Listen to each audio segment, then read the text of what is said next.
When you don't look after yourself, you're not just hurting yourself, you're also hurting the people around you.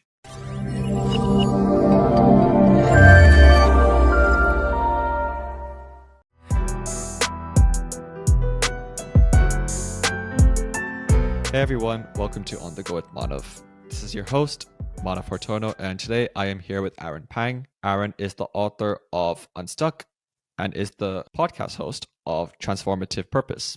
I will let Aaron introduce a bit more about himself and we will take it from there. Hey, Manav, thank you so much for having me here.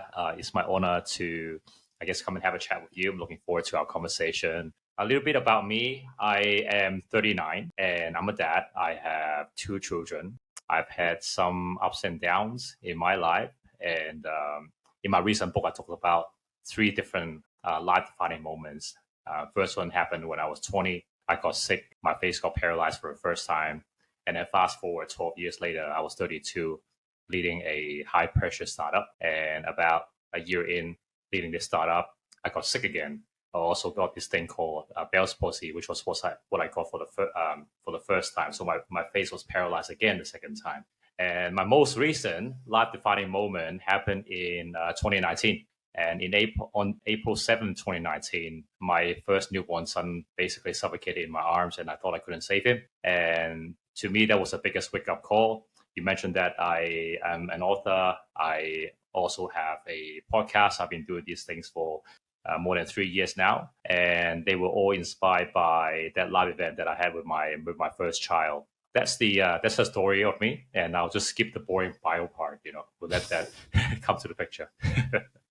Okay, great. Wow. So let's go back in time to when you were 18 years old. 18 years old, Aaron Pang was probably leaving high school at the time. What did you think life was back then compared to how it's changed over the past 20, 21 years? Yeah, I think when I was young, one of my desires was to, grow up quickly, get out of school, and then, do work and start earning money. And then I thought that's freedom, right? So at age 18, I left Hong Kong. I had the opportunity to study abroad. So I went to Sydney. So I did they call it a foundational course. So I did that for 10 months. And after the foundational course, and I did quite well in that. So I was basically asked to pick a major. And I think like most people these days, you've been asked to choose what you want to specialize in for the next 30 to 40 years when you had no idea what the occupation was about. So I was basically that, right? I had a choice of medicine, law, and actuary, right? I was scared of blood and tissues. So even though my dad is a doctor and he's been practicing for the last 50 years, and there'd been no pressure on me to become a doctor whatsoever. Because of my personality, I just can't deal with blood and tissue, so I didn't pick medicine. Plus, medicine was going to take 6 years, and you got to practice. So I just thought it was too long. And then there was a choice of law, right? I don't know where I got the idea of being a lawyer, and I think I just saw way too much like TV drama and all those cool lawyers in well-dressed suit, and you think they're really cool. So naturally, I think law became one of the 3 choices. But I didn't choose any of them. I chose the one that I had no passion for. I went into actuary, right? I was not good at maths. If anything, I have no passion in it. But it so happened that, at age 19, when I was thrown this question, I just picked the one where, I've seen some successes in other people. I had 2 close relatives at that time, and they were doing quite well in 2 of the biggest insurance companies. So I just thought, oh, you know what? I'm just going to follow these guys, even though I don't like maths, even though I have no idea what this is about. I'm just going to follow them because they seem pretty successful in their field. So about 10 months in, I remember a few nights before our final exams, I was cramping like in the middle of the night. I went to my best friend's house. His name is Ethan. We were studying until like 2, 3 in the morning. And then all of a sudden, my face felt a bit funny. It felt a bit numb. So I went to the toilet, took a toilet break, looked in the mirror, and then I realized that I couldn't move half my face. So immediately, my best friend Ethan drove me to the hospital. After some diagnosis at the emergency, they told me that I got Bell's palsy. And apparently at that time, about 1 in 50,000 people would get it. And it's a viral infection. So when the doctor told me that diagnosis, I just thought, it's a viral infection. It could happen to anyone. So I didn't really pay too much attention on my well-being. But I did learn a big lesson on gratitude. So for about 3 months during my recovery, I was on steroid for 1 month. I basically couldn't smile. I couldn't speak eloquently. I was drooling, and at nighttime when I sleep, I had to use a sticky tape to put it on one of my eyelids because I couldn't close them at night. But I guess also luckily, my dad is a doctor, so he told me a lot about certain, I guess, rehabilitation exercises, facial exercises that I had to do during that time. But the recovery took a long time, and all up, I think it took about 3 months for me to recover. And right after it happened, so I used to sit in one of the first few rows when I went to lectures, right? Because it's one of those things where I didn't want to wear glasses. And I just had to sit at the front to listen to the lecture. But I remember after that happened, I just stopped going to class for a few weeks. I just thought I looked ugly, I looked weird. So when I eventually went back to college, I was just sitting in one of the back rows so that nobody could see me. Yeah. So I guess one of the lessons that I want to share here is that in psychology, there is a term called identity foreclosure. Sometimes when we are asked this question, what do you want to become in the future? Or what do you want to study now? A lot of the times that we are made to make that conscious decision without knowing what the alternative path is. And for me, I chose something that I didn't like. And after that happened, I made a difficult choice to switch my major. So from actuary, I changed to marketing and management. And I enjoyed it so much more. So I guess the lesson I want to share with your audience here is that, you might be at a stage or at an age where you feel like you have to choose something without the full information. Don't get too caught up by it. Don't be too emotionally invested in your decision, knowing that, once you try it, if you know that it's not your path, you always have the choice to change your path and to pivot. That's some really inspiring words. I think I want to now bring what you said on when was it that moment that you realized that this subject I did not want to do initially? It wasn't my passion.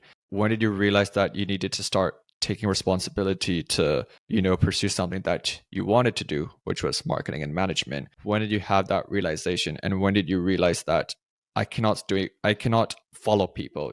I think we're all so used to seeing other people's successes, then we want to be like them.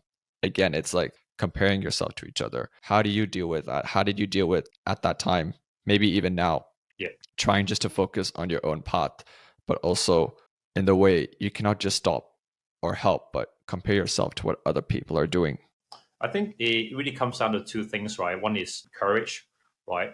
Sometimes you feel that we have invested so much of our time and energy into something, like, in your heart, that's not the right path for you to follow. But then I think that you sort of put that rational decision in the background because you're so emotionally driven as to what you think is right for you. And I think everyone has that honest answer in your heart. You know what you like and what you don't like, right? And it's just this natural touchy feeling that you have, that you know that you're not on the right path. I mean, if you're a natural basketball player, if I put you on a soccer field, you will feel weird. You will feel out of place. And I think it's an honest dialogue that everyone can have with themselves. And the second thing I would say is it comes down to your self-awareness as well. Okay.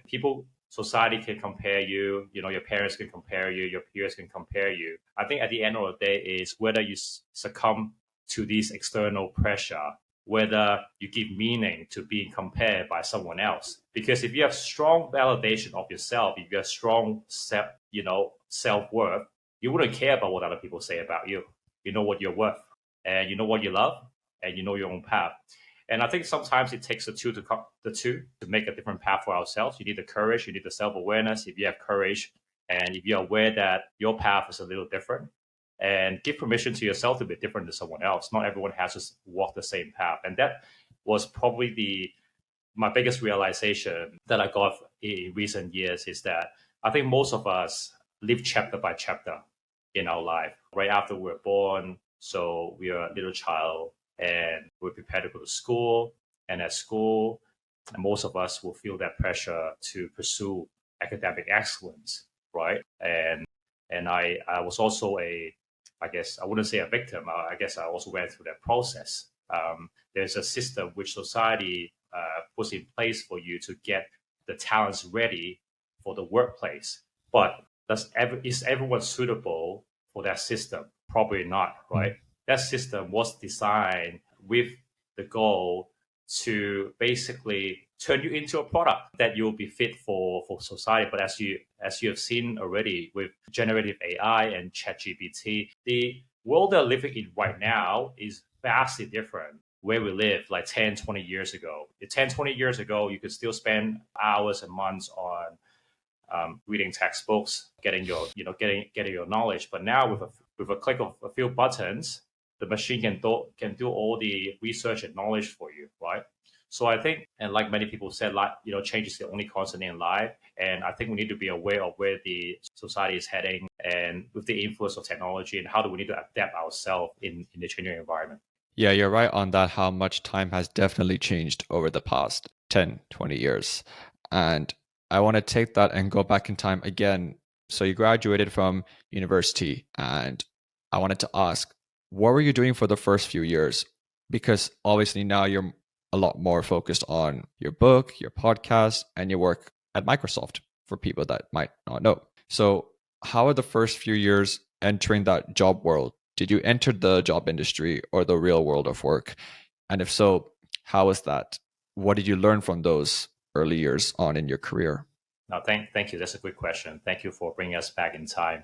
And so right after let me just go back a bit. So when I was studying, I had several internet ideas, which I tested out. Some were quite successful, some weren't. So it was back when I think probably maybe I don't know if you're born yet, but we used to call it Web 2.0. This was basically the birth of Craigslist, eBay, Google search engine. Back then we had Google, MSN Search, and Yahoo. Right, they were basically the three oligopoly if you look at the search space. So when these guys first came out, and during the second and third year of my studies, this is back in Sydney. So I saw a few different business opportunities in the early days, where basically there was a project where I asked a Russian team to help us build a search engine aggregator, which brings all the different search results onto the same platform to basically make the results more accessible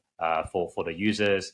There was another idea where I saw there was an opportunity in the mobile phone space. So we were importing a lot of mobile phone accessories from Asia into Australia. And I also spent a little bit of time doing affiliate marketing. So I had basically a portfolio of website where we would have content and advertisements, and then we'll draw traffic to come to our websites. They will look at the advertisements, and they will get paid by the company. So those were a few ideas that I tested out when I was still studying. And this is probably one of the things that I would encourage people to do. Before you even consider a full-time occupation, try as much as you can, because the more you try, the more you realize that what you love and what you don't love, right?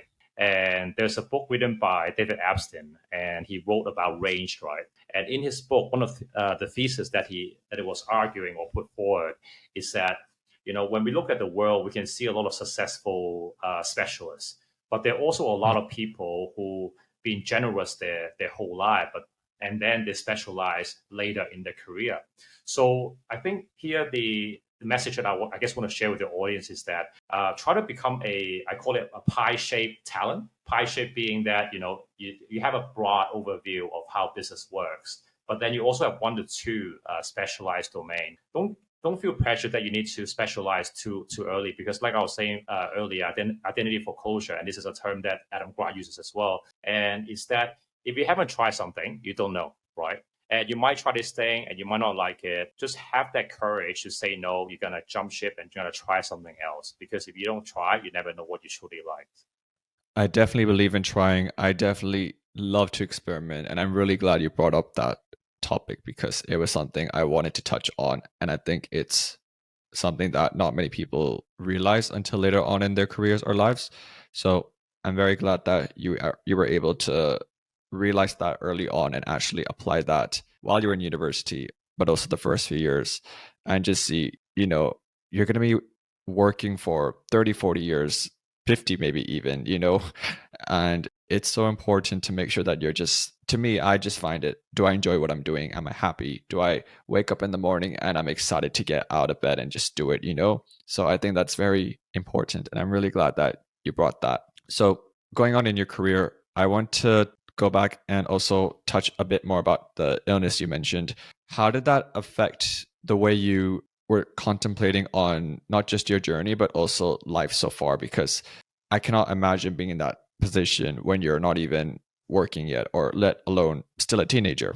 So how did that reflect a lot of the decisions or behaviors later on in your career? I guess the first time it happened when I was 20, I mean, obviously it affected my self-esteem, but I'm also grateful that, I had, my father is a doctor and he was able to give me really sound advices. And I also had a few close friends back in Sydney. And I think they were very important in terms of, my recovery during that time. And I was living alone, basically by myself and in Sydney. And I remember I had all these like dark thoughts when I was seeing no progress, day after day, months, weeks after weeks, right? I just held on to the belief that my dad told me that, yeah, just be consistent about it. And statistically speaking, north of 90% of people will fully recover from Bell's palsy. Of course, you still have that, single digit percentage where people don't recover from it and they sort of live with this condition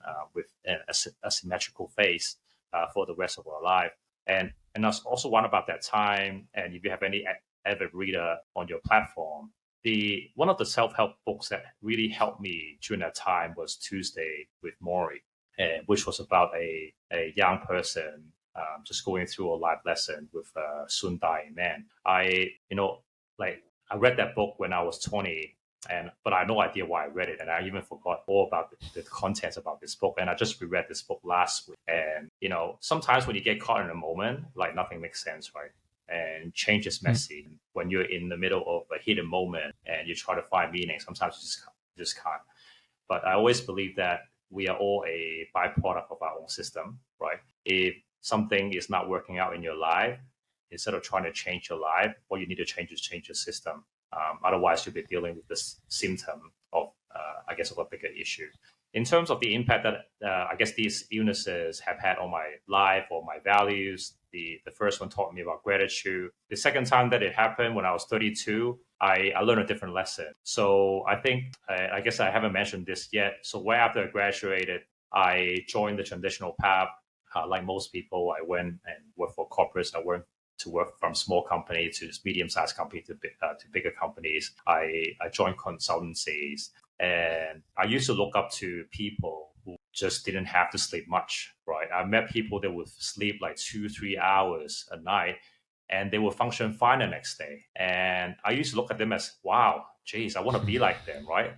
These guys are a real hero. And then I became a workaholic up until age 32. When I got sick again, I was still wearing that badge of honor that was visible to no one but myself. So one of the company values at that time when I was leading that startup, it was called Lalamu, was perseverance. So even though I was diagnosed with Bell's palsy the second time, my face was paralyzed. I didn't even take a single day of sick leave. I just soldiered on because I thought as a general manager for the business in Hong Kong, I should just show up and show to my team that, hey, leader, show up day after day. You got to look tough, and this is what leadership is about. And that served nobody. Right, when I look back in recent years. So in terms of the impact that it had on my belief system, so when I got it the second time, I was actually traveling to Bangkok for the same friends, the friend that I haven't even seen in 5 years, but he was having a bachelor party in Bangkok. So I caught a red-eye flight and very little sleep that week. And I probably slept 2 hours that night and got to the hotel, crashed in bed. And when I woke up, there was my second episode, and the same friend took me to the emergency in a public hospital in Bangkok. Just at this time, I was in a different country for the same illness, and I basically skipped his party altogether. And I called my wife about what happened, and then she told me to jump on the next plane to go back to Hong Kong. And I still remember when I got home, I went into the shower. My wife wasn't home then.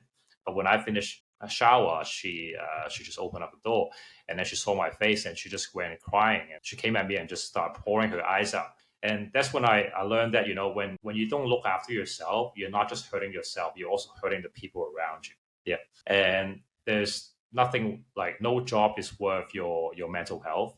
Working long hours, getting burned out, that's not the only way to success. And there are so many ways to climb up the corporate ladder or to become successful in whatever you do. And sometimes you get caught up in someone else's metrics instead of having your own metrics, right? Like, who cares how person ABC define success? Success to them means nothing to you. In order for success to be meaningful, you need to have your own narrative of what success looks like. Wow, you brought in a lot of topics there that I totally agree with and relate with. Burning out, first of all, is something a lot of us don't really recognize. I guess the negative effects or the long-term effects. We just think, oh yeah, if we do this now, it's going to pay off in the end. And again, success means to every person, it's such a different feeling. It's a different type of response in a way. I mean, success to me means obviously being happy, for example. And again, we're so used to comparing ourselves to each other. And I didn't realize in your experience that you learned that profound, the harder way of how, comparing yourself, and maybe why it is definitely very crucial. And again, you need to be focusing on your own path. I mean, we're all going through our own journey at this point, so the fact that, I mean, I'm sure now you do realize that you know what, and you are, doing your own thing, which is amazing. I think it's just a lot of the life lessons we have to be taught. That's when it will make us realize that, okay, something needs to be changed. I liked earlier how you brought up the example of leadership, because I want to now ask you, what do you say and how do you compare good leaders against bad leaders? So what I've learned in recent years is that everyone can be a leader, and the person that you're leading is really the person from yesterday. So, and I think before anyone, to me, leader is just a title, right? It means nothing to have this title on your CV or on your LinkedIn. I think that the more important question that we should ask ourselves or should focus on is that, how am I leading myself today, right? Because I think if you're able to lead yourself, you can inspire the people around you, and people naturally want to follow you, right? When I first started Transformative Purpose 3 years ago, I was mainly doing it for my self-development.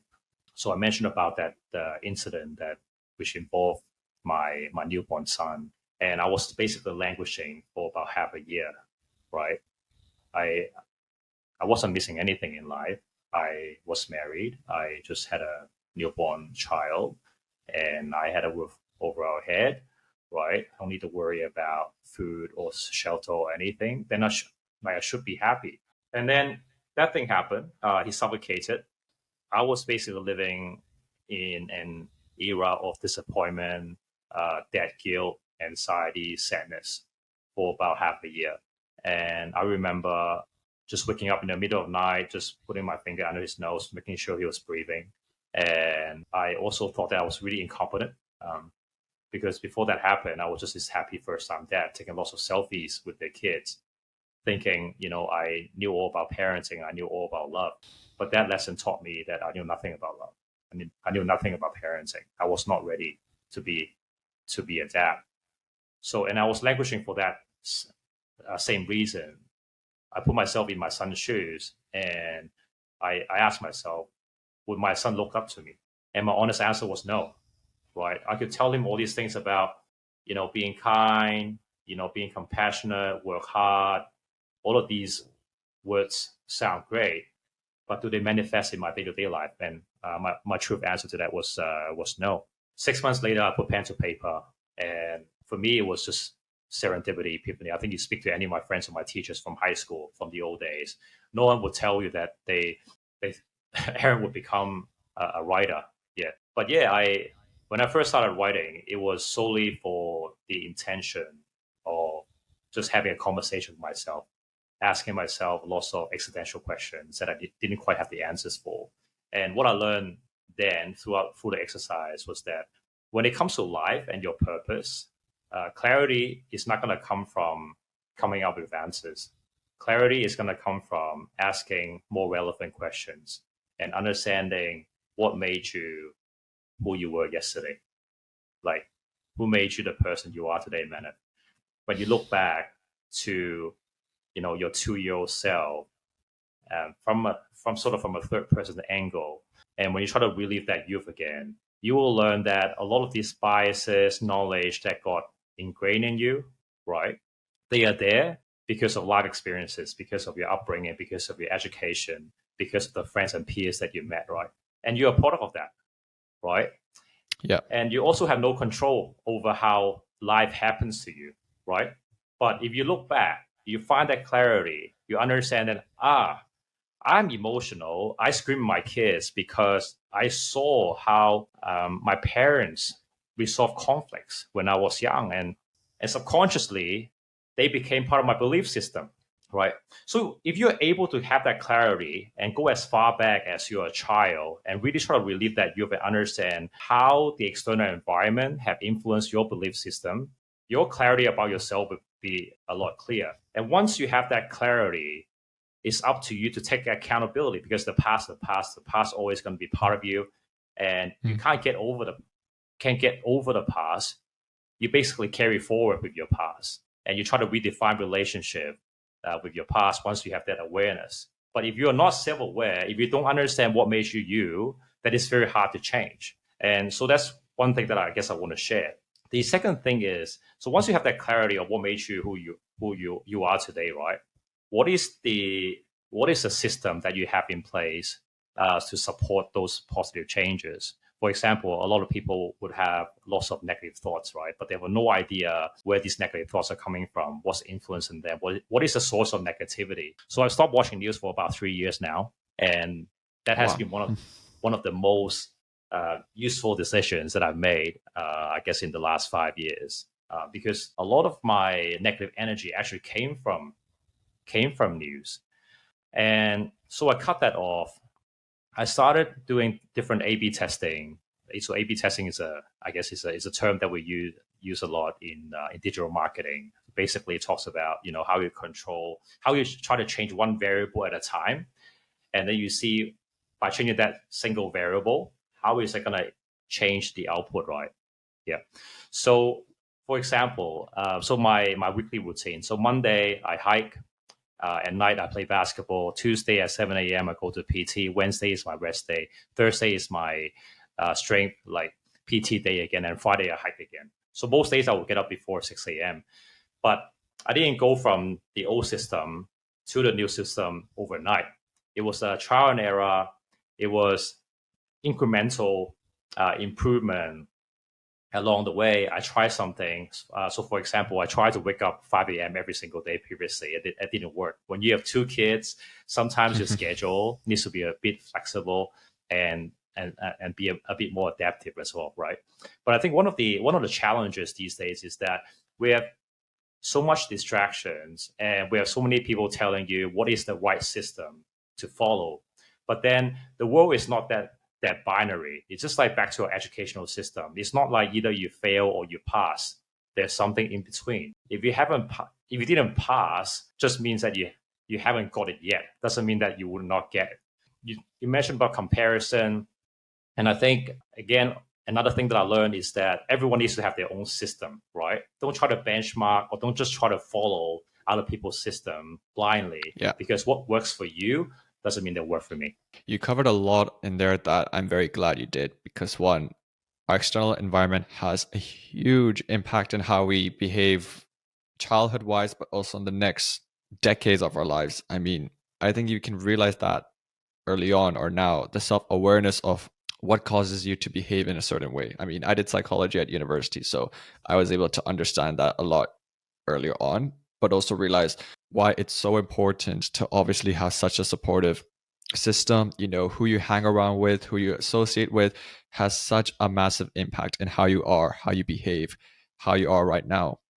But yeah, I think we've covered a lot, and I've actually learned a lot from this podcast that I might have knew initially, but actually had a more in-depth understanding now, because we applied it to real world examples and situations through experiences. So thank you, Aaron, once again for joining today. It was really good. Thank you so much for having me, Manav. You're doing great work, and thank you so much for raising awareness in your community. Thank you very much. And if people want to get in touch with you, how could they? They can, I guess, connect with me on LinkedIn, or we have a website, transformativepurpose.com. we're also on YouTube and most podcast players. Okay, amazing. Thank you once again, Aaron. And if you are watching, do make sure to like, subscribe. If you are watching this from YouTube, make sure to also check out my previous episodes on Spotify, Apple Podcast, Google Podcast, and any other platform on the Go with Manav. It's there on my podcast website on Buttsprouts. Thank you once again, Aaron, for joining.